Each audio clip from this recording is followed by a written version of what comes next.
আলামিন যত জায়গার জন্য রব, তত জায়গার জন্য আমার নবী রহমত। তাই আল্লাহ রাব্বুল আলামিন সূরা মায়েদায় বললেন, ইন্নামা ওয়ালিয়ুকুমুল্লাহু ওয়া রাসূলুহু ওয়াল্লাযীনা আমানু আল্লাযীনা ইউকিমুনাস সালাতা ওয়া ইউতুনাজ যাকাতা ওয়া হুম রাকিউন।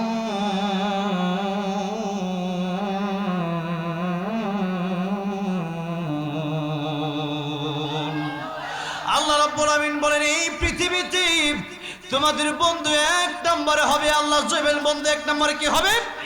এক নাম্বার বন্ধু হবে আল্লাহ। কারণ যখন আমার আপনার কেউ বন্ধু ছিল না, তখন একজন বন্ধু ছিল, জবান খুলে বলেন তিনি কে? আবার একদিন কবরে আমরা যেদিন চলে যাব,